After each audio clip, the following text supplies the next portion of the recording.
واليوم راح أسوي أحلى وأسهل خلطة كابتشينو ممكن تسوونها بالبيت. تعالوا خلينا نشوف طريقة التحضير.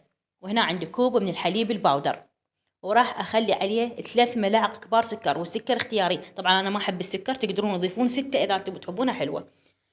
وهنا راح أخلي ملعقة كبيرة من النشا، وخليت 2.5 ملعقة من القهوة سريعة الذوبان، هاي الحبيبات اللي تكون معلبة، واكيد نخلطن كل زين. وبعدين راح انزل عليها 7 حبات من الشوكليت، اي نوع شوكليت متوفر عندك، واذا عندك الشوكليت الكويتي اللي يكون بالشوكلي يعني بالتوفي افضل واطيب، طبعا انا متوفر عندي بس هذا الشوكليت.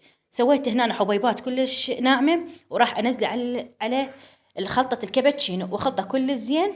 وش وقت ما تردين تسوين قهوتك بكل بساطة، ما حاجة تروح تطلعين المكونات كلها وتخلطين لك فنجان قهوة. وهنا خليت كوب من الماي، يعني فنجان ماي، وخليت عليه 3 ملاعق كبار من الكابتشينو، وراح اخليه على نار هادية يفور عندي كم فورة حتى يضخن عندي، لان هو بينشف ويتقدم بألف عافية. ودائما اقول لكم السكر اختياري، لان انا ما احبه حلو كلش، تقدرون انتم بعد تذوقونه وتكثرون له سكر. مع السلامة.